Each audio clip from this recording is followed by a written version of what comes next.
La paracha de la semaine du grand rabbin Jacques Waknin.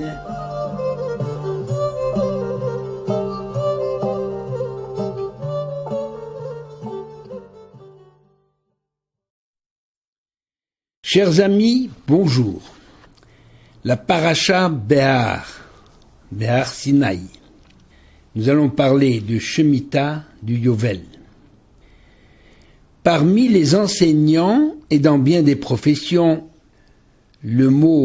l'expression l'année sabbatique a fait son apparition depuis quelques décennies. L'année sabbatique consiste à décrocher une année pour se consacrer à une formation ou bien à la recherche, l'esprit dégagé de toute contrainte professionnelle. Mais savez-vous d'où vient cette expression et l'institution qui en a découlé? De manière étonnante, dans un monde laïque, cette notion d'année sabbatique vient de la Torah, chapitre 5 du Lévitique, où il est dit « L'Éternel parla à Moshe sur la montagne du Sinaï. Parle aux enfants d'Israël, et tu leur diras, quand vous serez entrés dans le pays que je vous donne, la terre se reposera. Ce sera un Shabbat pour l'Éternel. Pendant 6 ans, on ensemencera son champ et on taillera sa vigne. Mais la 7e année, ce sera un Shabbat pour la terre. » C'est Lévitique, chapitre 25. Le mot désignant ce repos de la terre se dit, dans le langage de nos sages, la Shemitah, l'année de Shemitah, qui signifie de manière plus précise abandon, relâche. Ce même mot est d'ailleurs employé pour la remise des dettes, Shmitat Kesafim. Il en est de même du mot jubilé, Yovel. Le jubilé est également entré dans le vocabulaire de tout le monde pour désigner une période de 50 ans. On fête le jubilé d'un mariage, d'une entreprise. Ce mot vient aussi de la Torah et désigne en la conclusion du compte de 7 fois 7 années, c'est-à-dire la 50e année. Dans la Torah, l'originalité du jubilé est une espèce de réajustement de la vie sociale. Chacun retrouve sa propriété, chacun retrouve sa liberté. Lorsqu'arrive le jubilé, chacun retrouve sa propriété qu'il a vendue par nécessité. C'est-à-dire que lorsque vous achetez une maison, par exemple, on doit toujours évaluer le prix de cette maison par rapport à l'année du jubilé. C'est également une année de repos pour la terre, que l'on ne travaillera pas cette année-là. Les champs n'appartenant plus exclusivement au propriétaire, du moins la récolte du champ, celui-ci peut aussi profiter des produits. En effet, pendant l'année sabbatique, les produits de la terre deviennent publics, ils deviennent hefker, à la disposition de tous. De plus, le jubilé marque la libération de l'esclave hébreu, c'est-à-dire d'un homme qui s'est vendu pour payer ses dettes, il s'est vendu pour un certain temps pour payer ses dettes. Quand arrive le jubilé, il est libéré. La question que se posent tous nos commentateurs est la suivante. Quel rapport existe-t-il entre cette loi sur la Shemitah et le mont Sinaï? Comme je rappelle que la Torah dit, l'Éternel parla à Moïse sur la montagne du Sinaï. En effet, pour introduire cette loi sur la Shemitah, il est écrit de manière inhabituelle, Vaidaber Hashem el Moshe behar Sinaï les morts, l'Éternel parla à Moshe en ces termes au mont Sinaï, alors que d'habitude nous avons Vaidaber Hashem el Moshe les morts. Dieu parla à Moïse en disant. Or, tout le monde sait, Rashi nous dit que c'est de même que tout le monde sait que tous les commandements divins ont été promulgués et donnés au Sinaï. Alors pour quelle raison le message divin a-t-il tenu à signaler que la mitzvah de Shemitah a été donnée au Sinaï? En quoi cette prescription relative au repos de la terre est-elle plus importante que toutes les autres? En fait, c'est une loi incompréhensible. Que dit cette loi exceptionnelle? Elle dit: quand vous serez arrivés sur la terre que je vous donne, le sol se reposera et observera un repos pour l'Éternel. Shabbat l'Hachem. Le sens immédiat de cette mitzvah est à mettre en parallèle avec la loi sur l'esclave hébreu. L'esclave hébreu étant un homme donc qui s'est vendu, comme je l'ai dit, il s'est vendu comme esclave pour payer ses dettes pendant, si c'est au début de la Shemitah, c'est pendant 6 ans, et il perd momentanément son droit civique. Donc il peut se vendre pour un certain temps jusqu'à payer ses dettes. Tout comme l'esclave hébreu, qui travaille durant 6 ans et sort libre la 7e année, la terre d'Israël produit pour nous pendant 6 ans et revient la 7e année à son réel propriétaire, c'est-à-dire l'Éternel. La terre a donc un caractère propre qu'il faut respecter et qui dépasse la notion d'utilité. La Shemitah n'est donc pas non plus une jachère accordée à la terre pour des considérations agricoles de productivité, mais uniquement une disposition destinée à accomplir la volonté de Dieu et à reconnaître que tout lui appartient. Et en quoi consiste la Shemitah? Eh bien, je le redis, 6 années tu ensemenceras ton champ, 6 années tu tailleras ta vigne et tu en recueilleras le produit, mais la 7e année, ce sera un chômage absolu accordé à la terre. Donc ce sera un Shabbat pour l'Éternel. Alors jusque-là rien d'exceptionnel, puisque dans l'Antiquité, la pratique de la jachère était courante, en général tous les 3 ans, pour que le sol puisse récupérer ses forces et donner davantage de récoltes les années suivantes. Pendant l'année de Shemitah, qui a lieu tous les 7 ans, eh bien la différence avec la jachère du paysan dans le monde, le paysan juif abandonne son champ et ne s'adonne à aucun travail agricole. C'est l'année shabbatique.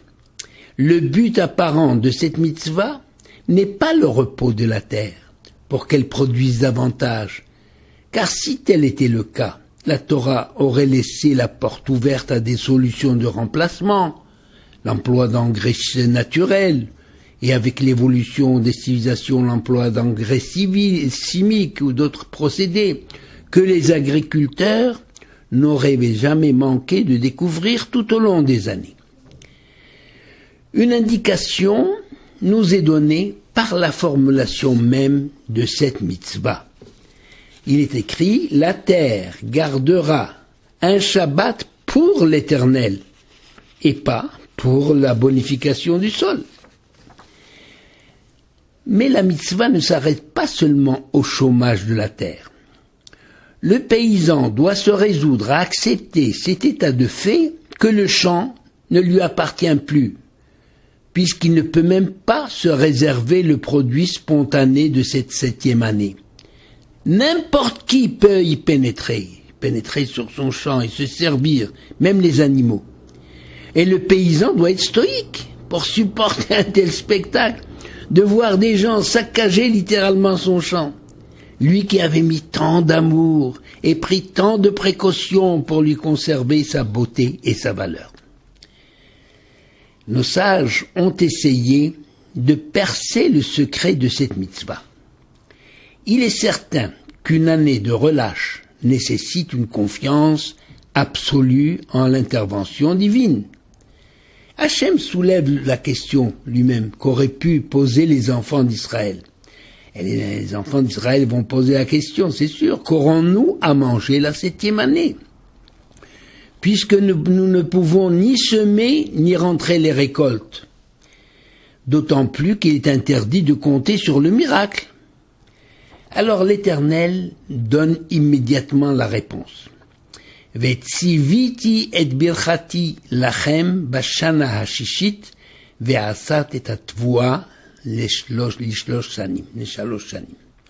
J'ordonnerai ma bénédiction pour vous pendant la 6e année, et elle produira une récolte pour 3 années. C'est dans le verset 20 de ce même chapitre 25 du Lévitique. C'est bien la première fois que la Torah se préoccupe de l'opinion publique. Les mitzvot étant des ordonnances, c'est-à-dire des ordres, eh bien des ordres ne se discutent pas. On leur obéit et on les exécute. Point final. Sinon, c'est la sanction. Imaginez une armée sur le champ de bataille s'il fallait répondre à l'interrogation de chaque soldat. Essayons de voir la signification de cette mitzvah de la Shemitah. Pour comprendre la réalité des événements ou des commandements inscrits dans la Torah, il est important de porter toute son attention sur la forme de leur formulation. Nos sages nous y ont d'ailleurs habitués au travers les nombreuses remarques et discussions qui sont consignées dans le Talmud. Et d'abord la question, qu'aurons-nous à manger la 7e année? Traduit cette tendance de l'homme à s'inquiéter du lendemain, au lieu d'avoir confiance en la providence divine, en disant « Baruch Hashem Yom Yom » béni soit l'Éternel chaque jour pour les bontés dont il nous comble. Entendons-nous bien, la Torah n'encourage pas à l'oisiveté, en pensant Dieu y pourvoira. Il ne peut être question de ne pas travailler et d'attendre que sa subsistance tombe du ciel. Bien au contraire, Dieu bénit l'effort de nos mains, comme il est écrit dans le psaume 128, Yegia kapecha kitochel ashrecha betovlach. Ça veut dire, heureux es-tu profiter de tirer profit du travail de tes mains, tu es heureux et tu seras heureux et ça sera bon pour toi. Et le commentaire dit, tu es heureux dans ce monde-ci et ce sera bon pour toi dans l'autre monde. Alors vous allez me dire, et tous ces hommes qui passent leurs jours dans les maisons d'études, se contentant de maigres soutiens financiers, vivant ainsi des deniers publics ou de mendicité, ils n'ont qu'à aller travailler comme tout le monde. Pardon. À cette réflexion, que l'on entend souvent de la part de personnes bien intentionnées, je répondrai que le travail de ces hommes, jeunes ou moins jeunes, est plus ardu, plus difficile que l'exercice de n'importe quelle profession. Car en plus de l'étude de toute la journée, qui est un travail exténuant, et s'il en est, de plus ces étudiants s'astreignent à des heures supplémentaires pour diffuser l'enseignement de la Torah au sein de la communauté. Ils méritent largement et notre soutien matériel et nos encouragements moraux. Alors, quelles leçons pouvons-nous tirer de ce texte sur la Shemitah? Première réflexion importante et qui est d'actualité. Si nous traduisons littéralement le premier verset, nous découvrons une dimension inattendue et qui occupe aujourd'hui toute l'actualité. Je vais relire le texte. Quand vous viendrez vers la terre que je vous donne, Veshavta haaretz. Traduction de Veshavta haaretz, l'habituel, c'est la terre chômera. Mais on peut traduire Veshavta haaretz également de la manière suivante, que la terre redeviendra Shabbat. Ça veut dire elle sera sacrée, sanctifiée. Puisqu'on dit, on l'appelle après un Shabbat pour l'Éternel, la Shemitah. C'est donc l'installation des enfants sur la terre d'Israël que l'Éternel leur donne, qui confère à cette terre son caractère de sainteté, comme il est dit, Ki tavo'u el haaretz asher ani noten lachem, lorsque vous arriverez dans le pays Et bien entendu, vous vous y installerez, parce qu'on va pas, pour s'arrêter à la septième année, il faut d'abord travailler 6 ans. Veshavta haaretz, la Shabbat l'Hachem, la terre chômera et sera sanctifiée, ce sera un Shabbat pour l'Éternel. C'est-à-dire que le repos de la terre ou le Shabbat de la terre ne commence que lorsque les enfants d'Israël prennent possession de la terre et s'y installent, et que ce que la réalité confirme, même aujourd'hui. Je vais traduire en termes modernes. Toutes les nations de ce monde ne s'intéressent à la Palestine et à Jérusalem que depuis le retour des Juifs sur leur terre. Réalité insupportable qui remet en question bien des théologies et des a priori sur le destin du peuple juif. En effet, depuis la destruction du temple de Jérusalem et la dernière guerre des Juifs contre les Romains, cela se passe en l'année 135, les occupants étrangers successifs avaient tout le loisir de faire de la Palestine un pays avec Jérusalem pour capitale. Cette idée ne les a même pas effleurés, et la Palestine est toujours demeurée une simple province sans grand intérêt, occupée pendant plus de 19 siècles. La dernière occupation en date est ottomane, depuis 1517, c'est-à-dire l'Empire ottoman turc. Et la Palestine faisait partie donc de l'Empire ottoman jusqu'à l'arrivée des troupes britanniques à la fin de la Première Guerre mondiale en 1917. Donc la Palestine était une province ottomane de 1517 jusqu'en 1917, pendant 4 siècles. Voilà.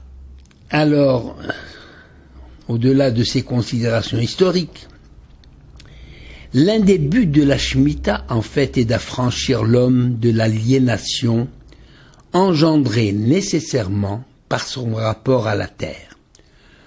L'homme a besoin de recul pour parvenir à un certain détachement des préoccupations matérielles et pour opérer un retour sur lui-même, pour retrouver et conserver sa dignité et sa liberté. La Torah, bien sûr, nous met en garde contre l'opinion qui consiste à penser que seul le travail est valorisant.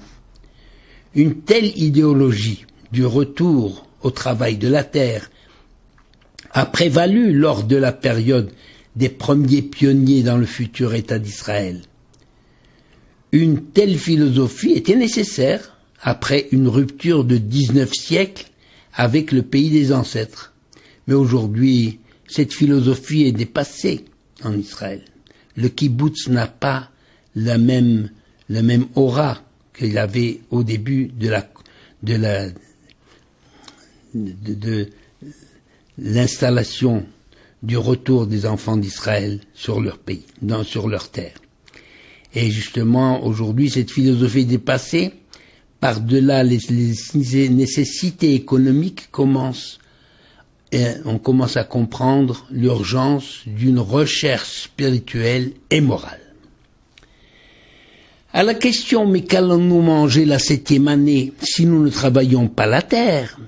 Puisque nos ancêtres étaient la plupart étaient des agriculteurs. Et l'agriculteur était le pivot, le fondement même de l'économie de l'époque. C'est donc bien la première fois que la Torah permet aux croyants de demander des explications et des justifications aux divins législateurs. Mais contre toute attente, l'Éternel, loin de s'en offusquer, répond avec force détail pour rassurer son peuple du bien fondé de sa loi. Vetziviti et birchati lachem bashana shishit be'asat et atvoa l'eshal shanim, je l'avais traduit et je le retraduis. J'ordonnerai ma bénédiction pour vous pendant la 6e année.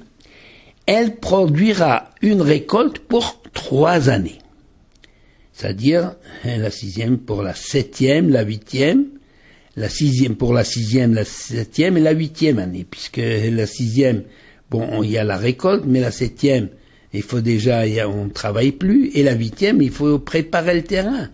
Pendant la 7e, pour avoir le terrain, la 8e, pour qu'on puisse manger après. Alors que signifie « j'ordonnerai ma bénédiction pour vous » ? Pour rassurer les enfants d'Israël, Dieu aurait dû dire « je vous donne » ou « je vous donnerai ma bénédiction ». J'ai entendu une très belle explication rapportée par Rav Dinovitch. On pense généralement que la nature a ses lois sans aucune connexion avec la morale.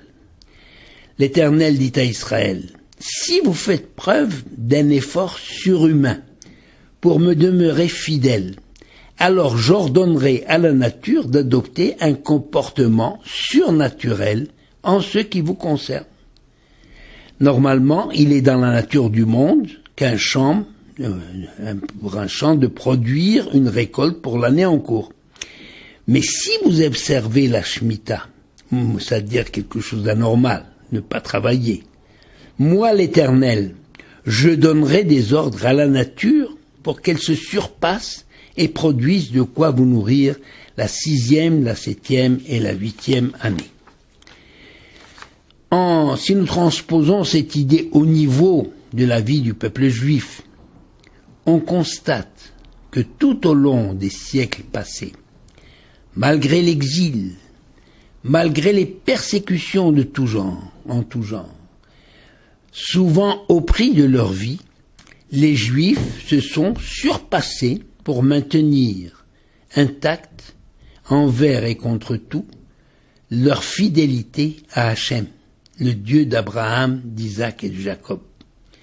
C'est pourquoi Hachem fait en sorte d'assurer la pérennité du peuple juif, la pérennité au peuple juif, en plaçant cette pérennité sur le plan surnaturel, au niveau du miracle. C'est-à-dire que si nous voyons l'histoire du peuple juif, eh bien, c'est un miracle que le peuple juif existe encore aujourd'hui. Nous comprenons donc mieux à présent pour quelle raison la loi de la Shemitah a été choisie pour rappeler que toutes les lois de la Torah ont été données au mont Sinaï, d'abord pour souligner l'humilité dont le mont Sinaï est un symbole, qui est une vertu incontournable pour accepter les commandements de la Torah, dont notre esprit n'arrive pas à saisir le fondement et les motivations, on n'arrive pas toujours à comprendre ce que la Torah nous demande. Elle nous demande des choses qui sont au-delà de notre intelligence. Parce que, et puis, surtout, parce qu'aucun législateur humain ne se serait permis de fonder son autorité sur un phénomène qu'il ne peut jamais dominer, à savoir commander le soleil et la pluie, et en général toutes les forces de la nature. Quel homme peut dire il pleuvra sur les champs la 7e année, etc. La terre produira. Seul Dieu peut se le permettre. Et seul le peuple d'Israël en est vraiment conscient au quotidien. L'institution de la Shemitah est donc une preuve que la Torah est Torah min ha-shamayim, une loi révélée par l'Éternel à son peuple, pour le bonheur du peuple et pour le bonheur de toute l'humanité. Beracha ve'hatzlacha.